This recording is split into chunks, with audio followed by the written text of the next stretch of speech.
Good evening. You're watching or listening to Redwood Wonk. My name is Eric Kirk. I'm with special guest Dr. Aaron Donaldson. We are here to talk national news of the day. We're going to start off with the 14th Amendment, which has been in the news a lot lately. It was in the news, it's been in the news for several months as progressives have been trying to press President Joe Biden into invoking the 14th Amendment to deal with the debt ceiling, to basically empower him to ignore the debt ceiling and pay the debts independent of Congress on the basis that to ignore the debt is what the 14th Amendment does state, that you have to honor the debt or that you cannot question the debt.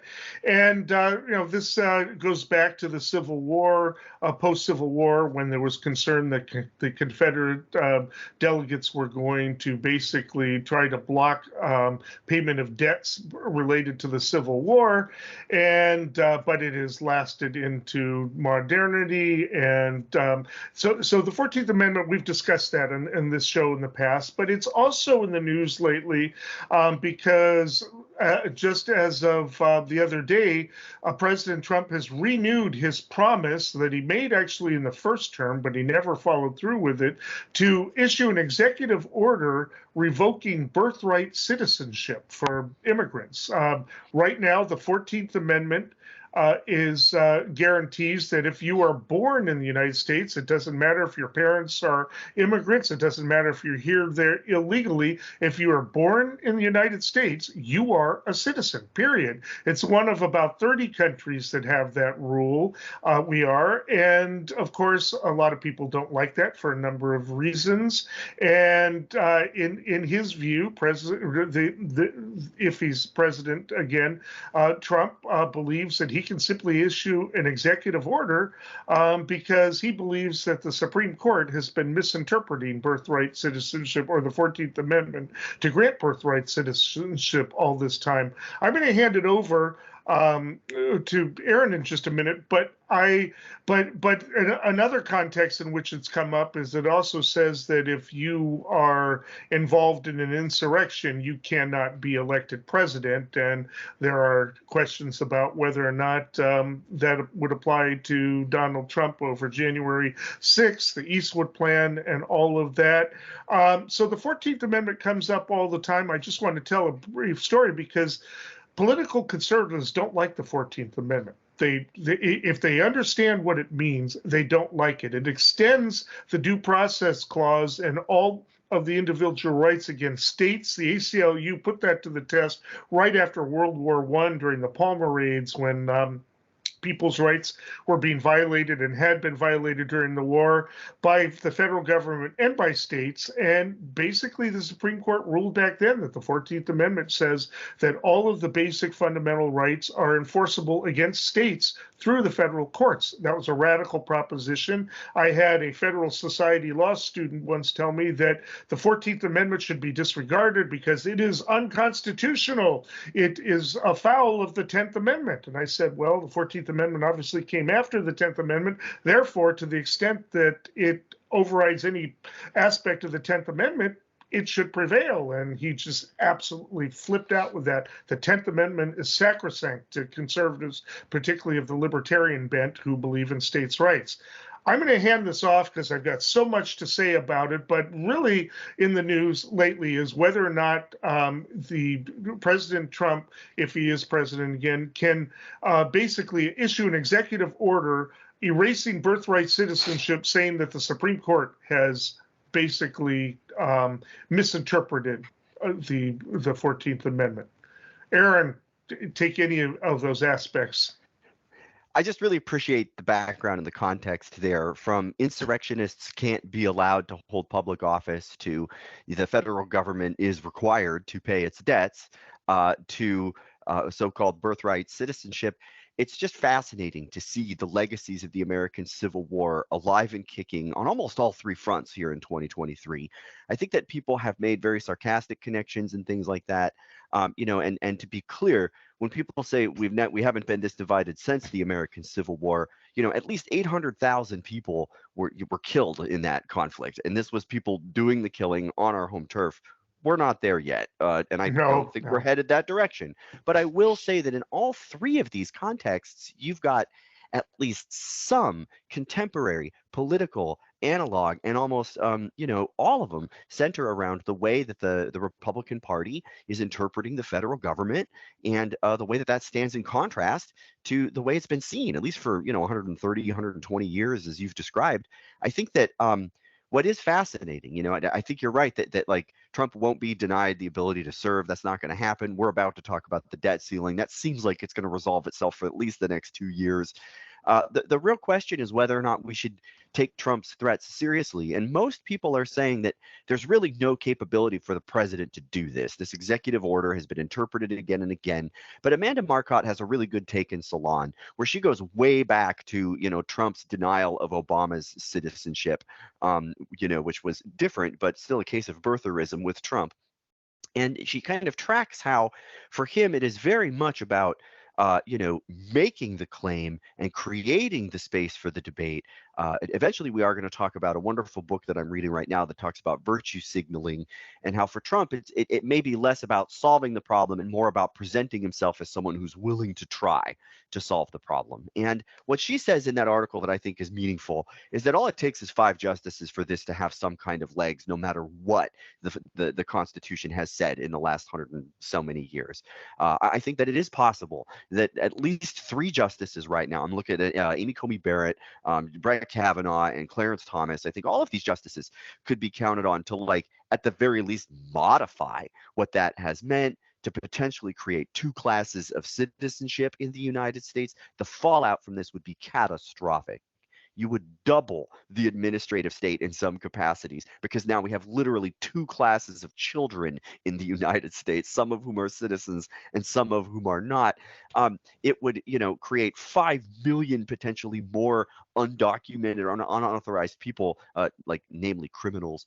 It would be catastrophic, and he might at least give it a shot. And I'm a little concerned by it. I think that the other 2 conservative justices wouldn't go for it, but that's enough to give this legitimacy. Am I overstating that potential? No, you're not. This has been an argument that conservatives made for a long time. The way they try to attack the 14th Amendment are twofold. One is that they try to say it was never properly ratified.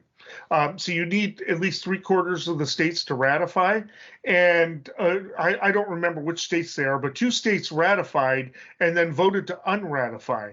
And it was passed on the basis that the Constitution does not provide a provision for unratifying. That if once you ratify, it's ratified. You don't get to unratify it if you're a state. Whereas the anti-14th Amendment interpretation has been that it should be all ratified at the time of its passing. When it's voted on, it requires 2/3 of each branch of Congress, and therefore it was never really passed. But that's, again, not in the text of the Constitution, so it's interesting when conservatives all of a sudden don't become original or textualists. When Clarence Thomas would be a textualist, but in this case, he would say, well, it's common sense that you could unratify once you ratify. It's not common sense. And it certainly wasn't common sense to the Supreme Court's decision that upheld the 14th Amendment. So you've got that.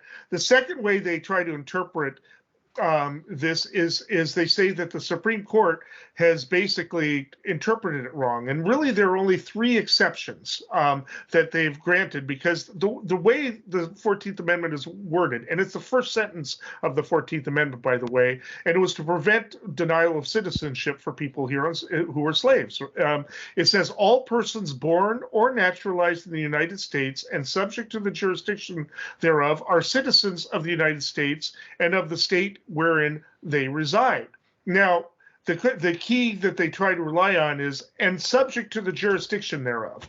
And in the past, that has meant that did not include the 3 decisions, or the 3 state exceptions that have been listed so far are invading armies. They're not subject to this jurisdiction. People who are of diplomatic part of the diplomatic corps because they also are not subject to the jurisdiction of the laws, and Native Americans who existed on treaty land that at the time they were not citizens of the United States until the 1920s, when they were all declared citizens if they wanted to and were granted dual citizenship. You cannot say that somebody here illegally and undocumented is not under the jurisdiction, or you couldn't charge them with the crime that Trump is universally charging everybody with for crossing over a non-checkpoint. They would, if there's no jurisdiction, they can't be prosecuted. That's why diplomatic people can't be prosecuted as well, you know. And so it's but his interpretation of it is jurisdiction thereof means that if you're not a citizen or you're not here with paperwork, it means that there's no jurisdiction over you. Well, then you can't do anything to them. You can't deport them. You can't touch them, right? So it's a double-edged sword there, but that's what he wants to rely on. Will he get the Supreme Court majority to rule in his favor? I think you're right. I think Roberts and, you know, as bad a human being as he is, Kavanaugh will probably, you know, not go along with it. But you're right. There are several other justices who will, and I'm not 100% sure about Kavanaugh. They don't even need to go for it completely to just augment it and to change it and to, you know, create a world where we've manufactured more criminals, which is essentially what we do when we criminalize immigration. This is a boon for the prison industrial complex, and it's one of the reasons that those stocks went up so drastically when Donald Trump was elected the first time. I think that, you know, when it comes to the pivot, I look at 2008. The Heller decision in 2008 transformed the way the Second Amendment was understood. Prior to that, as I've read it, this is from Waldman's book, you know, it was pretty clear that a militia meant a militia. And it was like the militia is where the Second Amendment is situated. And in 2008, because of the magic of Scalia, the militia became the people. The original intent, so-called new originalism, but the original intent, we are assured, of the framers of the Constitution was that all of the people of the country make up the militia, and so all of the people of the country can have any guns at all that they want. This in spite of the fact that at the time that it was founded, folks like, you know, Protestants couldn't be in the militia in some places, obviously not black folks or indigenous folks or women. You know, this is just a drastic rereading in 2008 that Richard Posner, you know, who's by no standard a liberal, he calls this incoherent. This is an incoherent pivot that has had a bloody and catastrophic legacy in this country. Especially since throughout the Constitution, they say the people. If they meant the people, they can say the people. The Ninth Amendment refers to rights retained by the people. But in that case, conservatives like to say that means retained by the states. The people are the states. So they redefine. So they say that militias means people and people means states.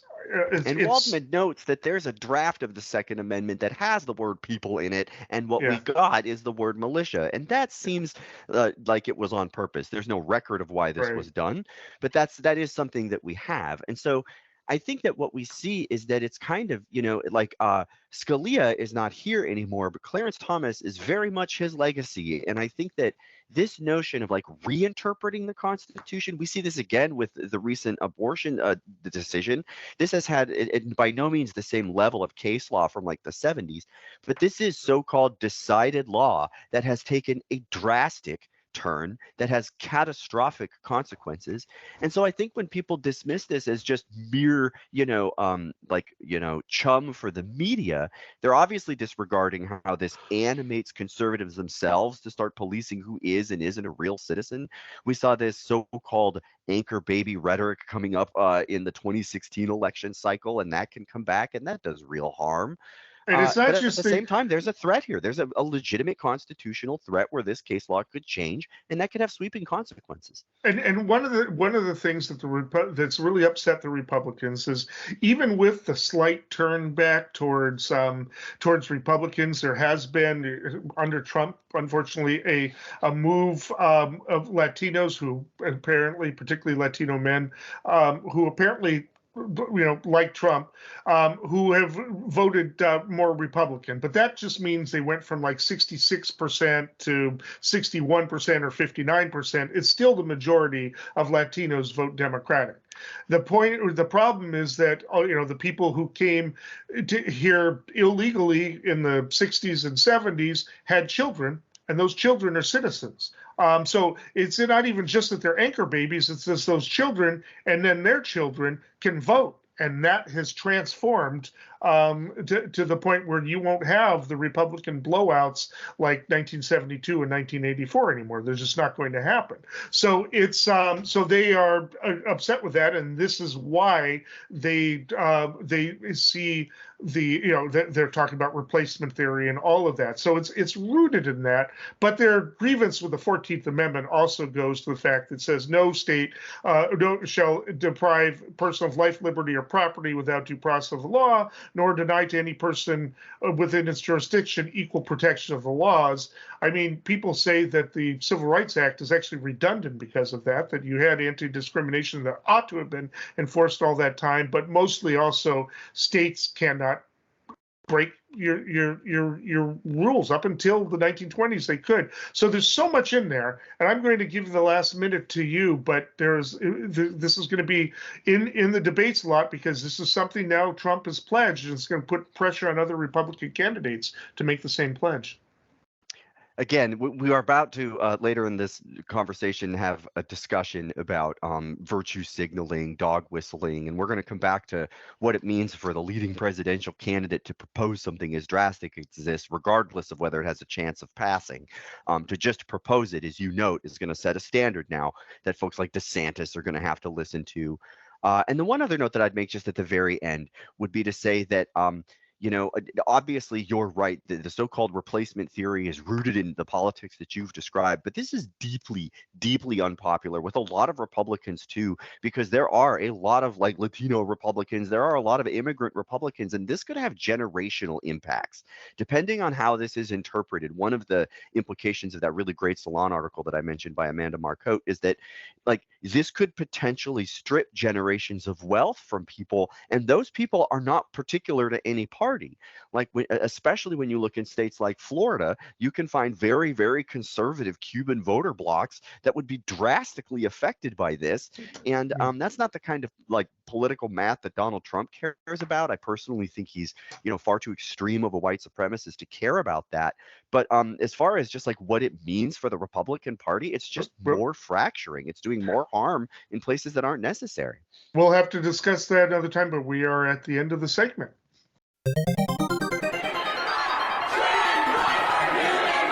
Chants echoed throughout the Kentucky House chamber Wednesday. All his representatives voted on what opponents say is an extreme anti-trans bill. We'll ask for order in the gallery. This is hate legislation. What you're watching right now is democracy. Yes, these people may be breaking a house rule to not speak in the gallery, but we've just broken all of our own rules by limiting debate on what is the quintessential issue for this session. And you won't. This is not about anti-trans sentiment at all. And we need to realize we're driving children to a lifetime of irreversible damage. To say this is a bill protecting children is completely disingenuous.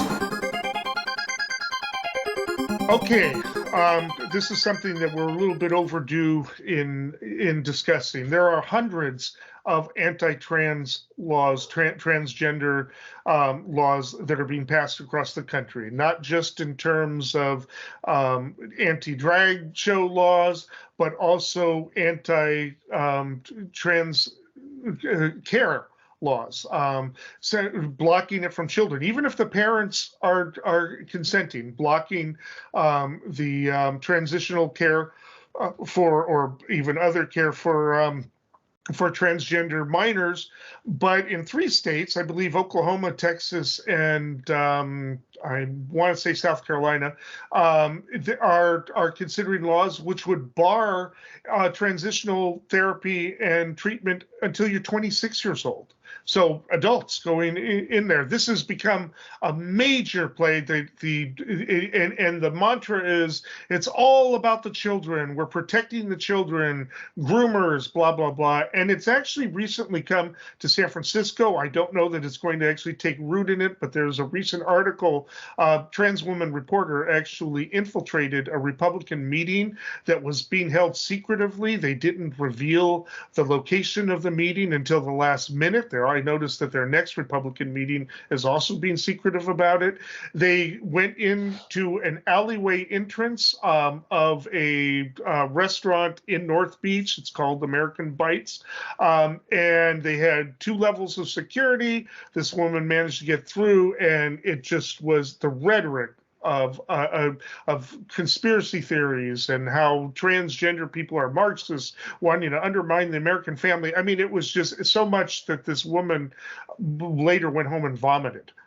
It was that bad, and she was it was really creepy. The restaurant, by the way, is apologizing. They said they didn't know that it was going to be like this. They thought it was just a normal Republican fundraising event. I don't know that you can really apply those words together anymore. What is a normal Republican fundraising event? It probably is normal because it's at the forefront. This is the culture war basically has 2 major fronts. I mean, it's got many fronts, but the 2 major fronts of the culture war are attacking trans. They're not really attacking gay and lesbian people as much right now. They're attacking it. I mean, you saw this whole thing with Target and how they're losing money now because they're going to sell rainbow T-shirts in full view of children, God forbid.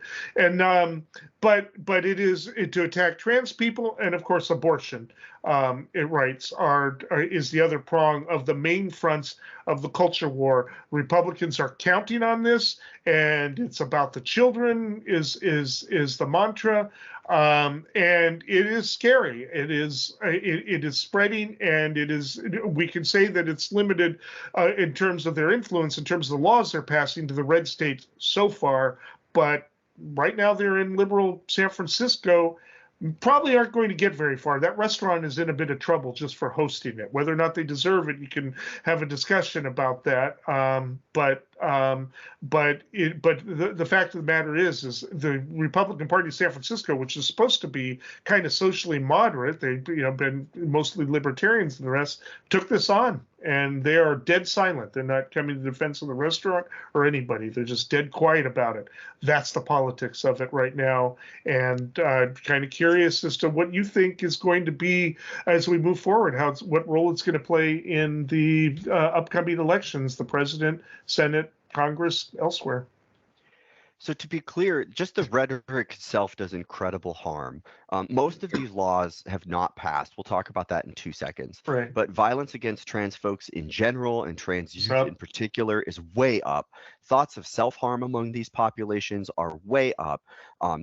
Feelings and experiences of intimidation, all of this is being measured. This is all drastically increasing. And that means that just by normalizing this conversation, again, we are committing to drastic consequences on populations out there that are already historically marginalized and population-wise very small, something like 5%. Just real quickly, they even use one of those statistics for their argument. They say, these people, they're higher rates in suicide than average. That shows that they're mentally ill, and we should have compassion and trying to heal them. I mean, it's so they'll take the very fact that they're of something that they're basically causing and to use it to their advantage. It's one of the most cynical things I've seen, but. If you do the reading on the background and the context of these outcomes, you will see this is exactly as preposterous as you are describing. It has absolutely nothing to do with the regret of transitioning. Famously, more people regret knee surgery than transitioning, which is a much more drastic change, obviously. Those thoughts do come from feelings of persecution, from feelings of marginalization, from society, from their family. Those feelings are normalized through these discussions. regardless of whether the law passes, which makes it very consequential. I was saying that it's like 5% of the population is trans, and yet it is now one of the major points of our politics. There's an exceptional book out there that I think you and really everyone that's interested in this needs to read, and it is by a Cal Poly Humboldt philosophy professor. It came out last year. It's called The Politicization of Trans Identity, an analysis of backlash, scapegoating, and dog whistling from Obergefell to Bostock, and it's by Lauren Cannon. And this book is exceptional at explaining some of the conditions that are required for scapegoating. Number one, it has to be a population that cannot fight back. Otherwise, you're creating a fight that you can't win. And number two, you have to be able to isolate yourself from the blame that you are ascribing to them. Note how many of the people leading this charge are cis, het, straight people that are like, I'm not the problem, they are the problem. And that is where scapegoating comes from. The conversation about dog whistling and virtue signaling being the flip side of the same coin comes in chapter 7 of this book. And there is a historical conversation about how starting in 2015 or so, we started seeing much more trans fear, much more trans anxiety being used to gin up a base in the Republican Party. This book was written in 2022. This is way before this most recent wave that we're seeing. And I spoke with Dr. Cannon just recently, and they're saying it feels very prophetic, because they start to wonder in this book, is this becoming the new face of the Republican Party? And now, almost a year after this book has come out, emphatically, yes, they are doubling down. They are targeting children in bathrooms. They are targeting children that want to play sports. Dr. Cannon says in this book, if you go back to the election of Bill Clinton and ask someone what they thought of trans people going into a bathroom, people would be confused by that. This was not a primary talking point for the Republican Party in the 1990s. And it was not one for George W. Bush either. Like, this was not a big thing that we saw until around the time that Barack Obama started passing a bunch of laws, making it so that these people can exist in public, so that these folks can access health care. All of this is evidence-driven law. All of this is stuff that healthcare providers are saying is necessary to give individuals the safest access to care, the best quality of life, all of the things that the state has no business getting in the middle of between individuals and their own liberties. And we are seeing a drastic uptick. And what Dr. Cannon says is, again, like, the key to virtue signaling is it does not matter if this law gets passed or not. You just have to prove that you are the one with the spine to propose it, and that sets you apart, and that creates you as this exceptional politician. And I think that really, regardless of if these laws pass, again, I'd say they just have catastrophic consequence. And it seems to be even more normalized. Like, Bud Light has lost like 17% share because a trans individual got a commercial. They made it like this person was like their big talking icon, and that wasn't even it. They just got Bud Light because they had transitioned at like 100 days ago or something like that. And this created a huge backlash. It's scapegoating, dog whistling, just once again, the politicization of trans identity. Cannon, Cannon, is the author. It's a really exceptional analysis. And I think it's becoming more normalized. I think we will see more of it in the future. It seems to be, a form of bigotry that has not yet been appropriately stigmatized, such that you don't even have to dog whistle it. You can state it outright. I mean, you have to couch it in terms with, oh, these poor mentally ill people, but other than that, some type of compassion, but firm. You've got to be firm and tell them what reality is, that there is no, nothing but the binary. Well, they wouldn't use that term, but that it's one way or the other, and you can't be a certain way just because you feel that way, and it completely don't even want to deal with the science of it or the psychology of it, or just the concept that a conservative should appreciate is individual autonomy. It shouldn't matter if they're quote unquote self-delusional. It's their business, and it's none of your business, right? So but again, they have their own exceptions, and unfortunately, it's really taken off, and there's a bloodlust about it. So And where this is going to go, as long as it generates votes, as long as they can frame it in terms of, oh, we got to save people from these children from their liberal parents who are letting them, delude themselves into self-mutilation or whatever. It's all of a sudden parental rights. They'll look the other way when you used to, but certainly if you beat a kid, they're like, you're interfering with their parental rights, right? That's they don't seem to mind that, but this they don't want you reading your kid reading certain books. They don't want to give you that choice, and they don't want you determining what their healthcare needs are. Keeping people ignorant about scapegoating is a fundamental part of it, according to this book, and removing from the library the curriculum about this material while at the same time scapegoating it is kind of self-fulfilling. And I'm sorry to interrupt, but there's another touch on this in the news. There's a famous scene in The Life of Brian by Monty Python called the Loretta sketch. And John Cleese is doing a live version of this, and he has just recently said that he's not going to remove that sketch. It is a transphobic sketch. It is an example of where folks in the middle, folks even on the so-called left, will use terms like free speech is an example of like dog whistling that folks use to just very explicitly, as you say, use transphobic humor. Again, they're not even hiding it in that scene.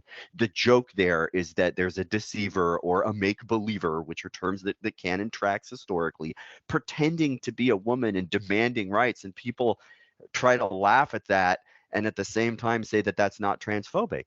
You can't have it both ways. The reality is we know how this works. We know well how this works. And it's just 5% of the population means that scapegoating is easy enough to be successful. And it seems to be mobilizing the right in meaningful ways.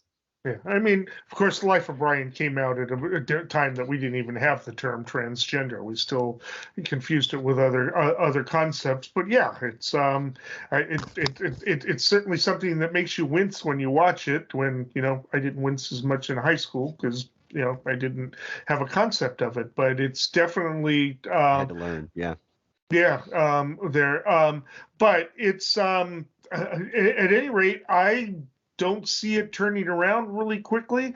It's just people have to stand up to it and have to and really have to drill home the science. I mean, the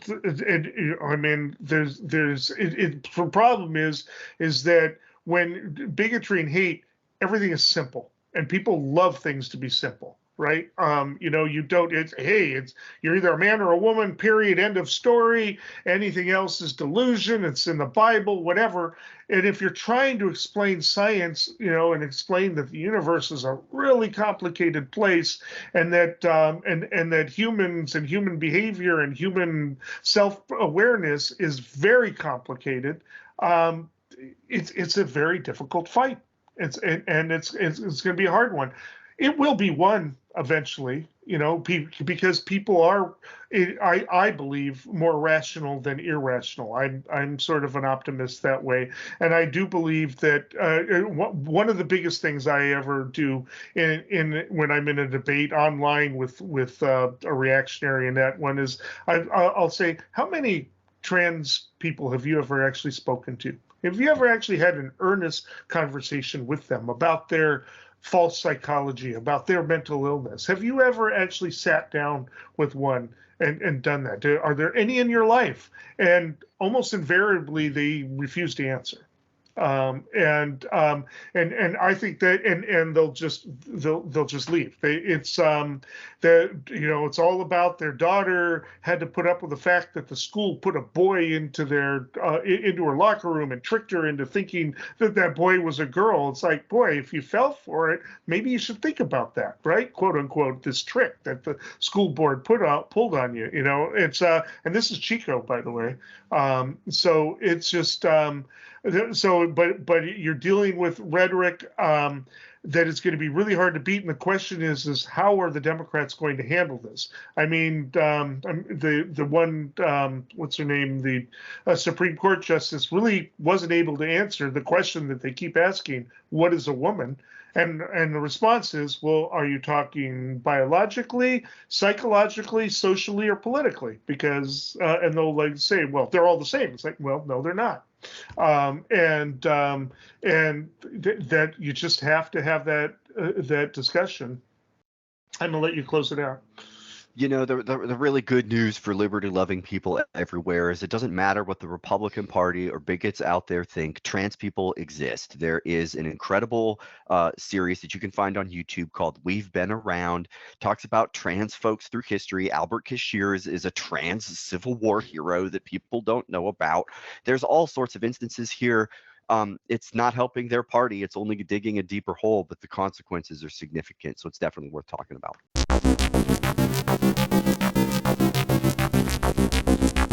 These are not new expenses. It's paying bills that have already been incurred. Why wouldn't we sit down now, set a budget, set a path to get us to a balanced budget, and let's start paying this debt off and make sure the future generation has as many opportunities as we do? It is something that should be done without conditions. We should not be negotiating around it. The extraordinary measures are things like not investing government employee contributions into the retirement funds, things where you can catch up later and make everyone whole.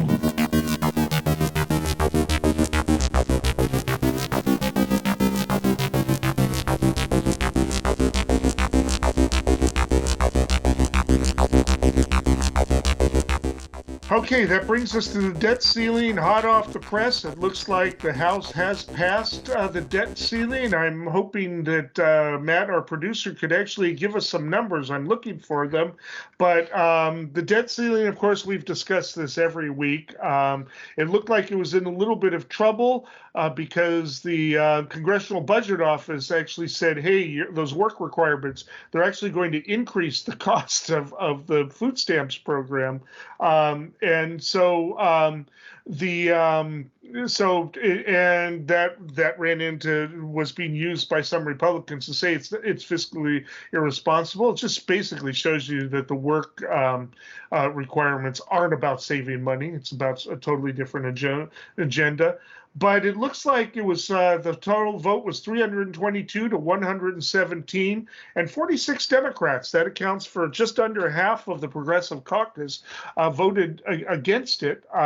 We'll talk about why they voted against it. I think that the Democratic leadership was hoping there would be some votes against it because they're going to need Democratic votes against it because they're going to need that in the future to basically say, hey, I can't guarantee all of the Democratic caucus on this. So, 47 of them voted that way last time.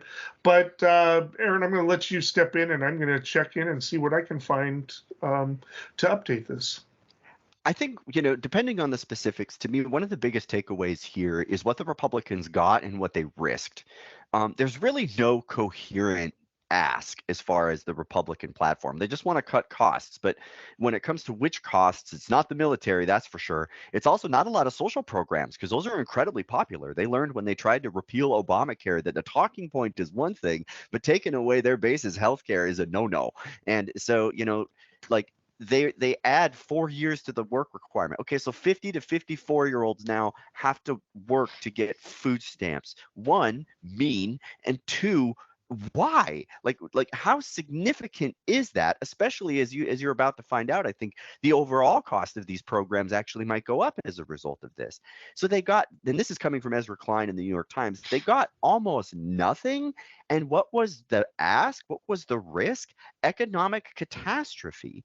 They literally brought us to the 0 hour of defaulting of like a major economic problem. For what? I think really what we learned here is that the Republican Party is willing to go to drastic steps to get any kind of win in their terms. And then even they cannot agree on whether this is a win. There's talk about how McCarthy has crossed a fundamental line with the Freedom Caucus and things. He may be facing that single individual who calls a snap vote. to remove him as Speaker of the House. Not likely they're going to get the majority to do that, but the theater would be extravagant. Politically, it would be catastrophic. I think that Democrats could like potentially get wins from that if they were to do that, and I think Democrats are just waiting for this because they just would like to sit there and say Hakeem Jeffries 1,500 times again, even if it doesn't mean he's Speaker of the House. But to me, that's my first big takeaway, is just that they were literally willing to burn down the economy, which I guess makes sense if you have a big ask. Like when Paul Ryan and crew did this, like they got like $1 trillion in cuts. It was a complete capitulation by Obama, and it was because we were so worried about the debt ceiling. I'm glad that hopefully they did it 2 years, but it was like burn down the house for nothing. It's going to push it 2025, just after the 2024 election. So the Republicans will not be able to pull this next year. It extends the debt limit during that time. And of course, the Democrats' primary objection to this, because it's kind of understood that actually the Republicans feel burned, some of the right wingers, because they probably could have gotten these concessions anyway in the budget talks coming up by threatening to deny the government money, right? Which is also catastrophic, but not as worldwide catastrophic as defaulting on the loans. I mean, we have this crazy debt ceiling thing that really shouldn't even be in place. But it's but the Democrats' primary objection is you keep caving to them, you keep being willing to negotiate. It's just going to happen over and over and over again. And at some point, a Democratic president has to say, "Call, do it, ruin the world economy, do it." But they're not going to. They don't want to do it just before the 2024 election, under the chance that would basically be blamed on Biden as the president. If they do it, they'll have to do it in early 2025, which means that the Democrats are banking on the possibility that if the Republicans do crash the world economy at that point in time, that the Democrats would have plenty of time before the next major election to frame it as, hey, this is Republicans, all the Republicans, only the Republicans. So it looks like about half, a little under half, and mostly, we'll have to get the names later, but mostly Progressive Caucus members voted against it. They don't like the work aspects. They don't like the fact that the student, forgiveness, not forgiveness, but the putting off them having to make payments is now coming to an end. They don't like the work requirements as a matter of principle, and a few of the other things. They don't like the hostage taking. I think the most principled argument is like we should not be negotiating with the people taking our economy hostage, and that's exactly what Biden has done and what Obama did to a much bigger degree.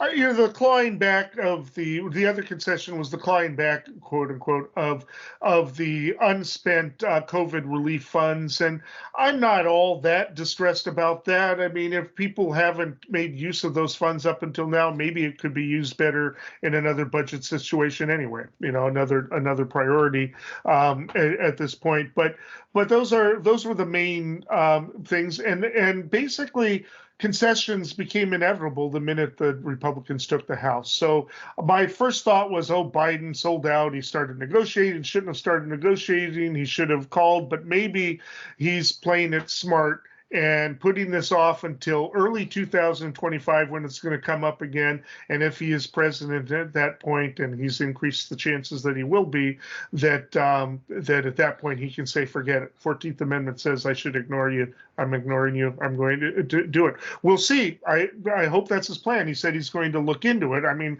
I don't know what they've been looking into it.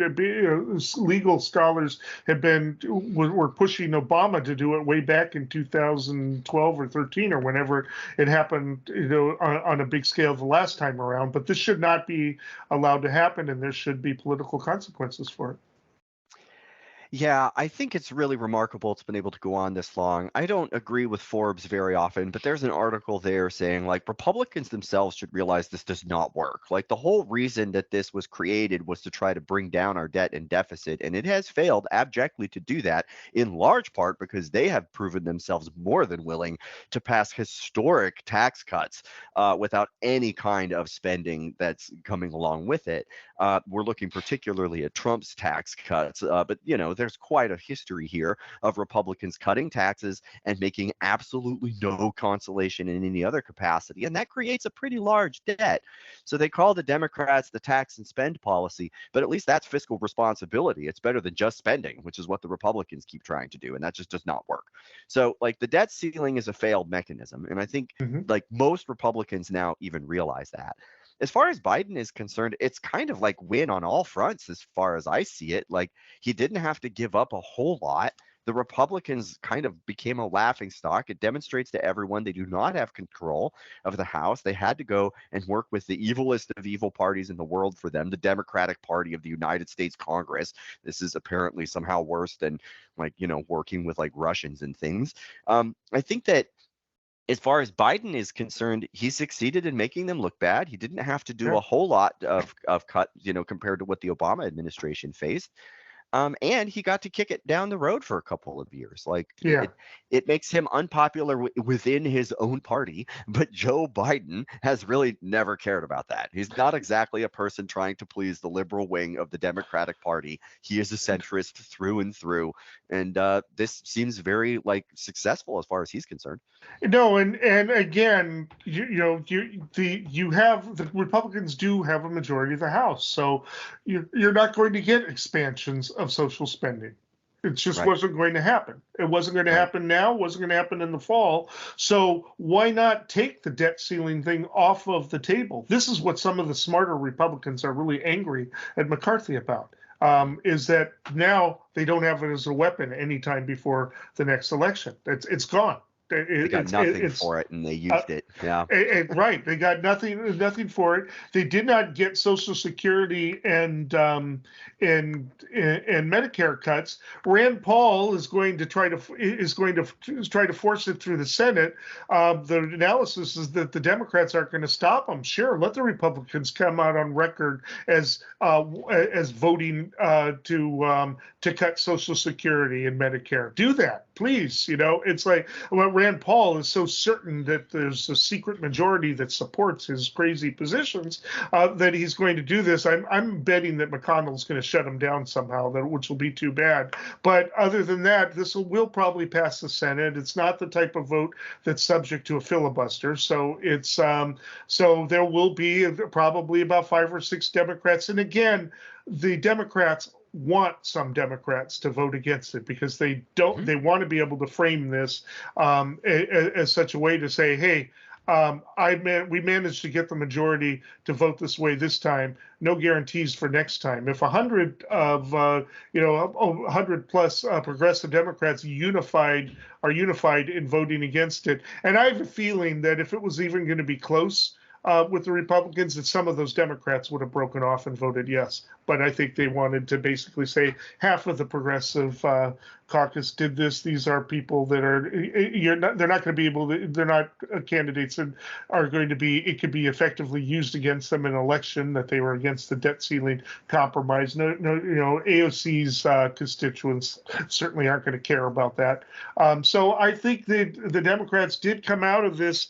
I mean, I don't want to say the winner because they had to have concessions, but these concessions were, as to put, as Josh at TPM said, forgetting his last name, Josh Marshall said, baked in once the Republicans won the House. If you exist in a world with a opposing party that is basically willing to take the country hostage every couple of years for a few choice policy wins, then I would consider this to be an incredible success. And Ocasio-Cortez has said, and I think she's right, that her constituents would be far worse served in a world where America is not paying its loans as is required by our Constitution and literally every banking organization on the planet that cares about our dollar as the backbone of the economy. Like, there's a world for progressivism and principled progressivism, and I too am glad to see so many no votes. But like, the brass tacks here is, if you've got someone willing to drive the whole school bus off the cliff, then like at some point you've got to be willing to drive towards the middle of the road. Yeah. And I think that's the world we're in. And I think that this is just going to amplify the call, if there is an opportunity for Democrats to end this at some point, that they need to. They really need to, because it's not serving the Republicans. It's not serving the Democrats. It's definitely not serving the world economy, our economy. It's not getting the outcomes that really anybody wants. It's just like crisis policy making at 0 hour, and then hoping for a deal. I guess the one good takeaway is like Republicans and Democrats made a deal. Like, we had some bipartisanship. Yeah, I suppose. bipartisanship. and it looks like the Freedom Caucus doesn't have quite the power that they thought they did. When McCarthy got in, there were several of them that were screaming, "We're going to vote to take you out," but there's no will there. We're getting too close to the elections now. They know that they're going to hurt. There are going to be a lot of Democrats in the 40 to 50, Republicans in the 40 to 50 swing districts that are left that did not want to be saddled with this. They're going to be hammered with it anyway. Democrats are going to hammer with them by saying, you didn't speak up against the hostage crisis. I mean, the Democrats really need to use that term, hostage crisis, over and over and over again to hammer this, because they need to really fight to make sure that this doesn't ever happen again. They got out of it pretty light. I think it was. I mean, there was no way that the Democrats were going to agree to cuts to Social Security or Medicare, but I could see them pushing, agreeing to increase the age for Social Security or something like that, which isn't technically a cut, though it is. He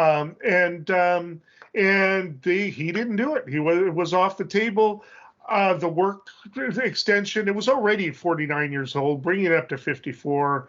I mean, it's not, it's not great if you're in that age bracket, but it's also it pretty minor as far as it goes. The work, there's never should have been any work requirements to begin with, but I don't know, not too much more to say about this. The Senate next, it'll be interesting to see what happens in the Senate. McConnell's already endorsed it, so I don't think there's going to be too many, maybe a few Republicans like Josh Hawley going off with the Freedom Caucus, but probably not many, and Elizabeth Warren and Bernie and maybe a couple other Democrats. But I think this is a done deal, and the question is, what happens next? It'll be so fascinating to see the consequences for this for the Republican Party, because if the Freedom Caucus does indeed have the base, they can hammer them on this, and they're saying that that's what they're going to do, which means that when election time comes, the Democrats are going to hammer them on this, and their own party is going to hammer them on this, and that could create some real opportunities for the left if, like, the Freedom Caucus does in fact control the base. If they do not control the base, if the base is not willing to show up for these kinds of issues, they're going to look like a bunch of clowns. They're going to then they are going to be the ones using a tool that they could use later on for real purpose early that might not make them, any hay, and that is this idea that they can call a snap vote for McCarthy. If they do that and they go down in flames, they're going to look like, a bunch of morons, and it's not going to give them, the grandstand that they want. So I'm very fascinated to see where the base goes on this in the future. And notice Trump was dead silent through the whole thing.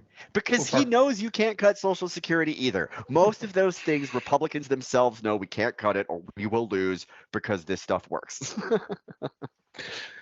Well, we'll be discussing this next week, obviously. Eeny, meeny, chili beanie, the spirits are about to speak. Are they friendly spirits? Friendly? Just listen. Okay, that takes us to predictions. Aaron, what do you got?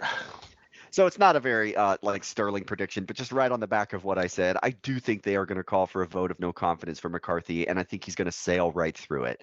I don't know that this is going to agitate the base as much as the Freedom Caucus wants to act like, but my guess is it will be short and sweet if they try to fight him on this.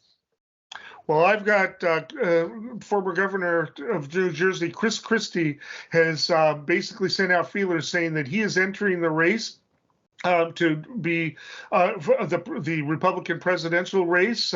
He has said basically he's going in there to take Donald Trump down the way he did to Marco Rubio. And I'm going to predict, Donald Trump has been hinting that he's going to boycott the debates. He's been saying that he's not going to be in the Republican debates unless he basically controls the format. I'm kind of curious, but I don't think he will show up to a debate with Chris Christie in it. Wow. As long as Chris Christie is in the race, because he's got nothing to gain there.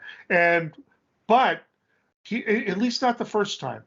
But when Chris Christie slams him over and over and over again in that debate, he may show up a second time. And what will happen there is probably going to be very interesting. Anyway, look for it. Chris Christie will be declaring next week, so will Pence. Who cares? But the Republican presidential race has gotten very interesting, and we'll be talking about it in the future. Until next time, stay informed and stay engaged.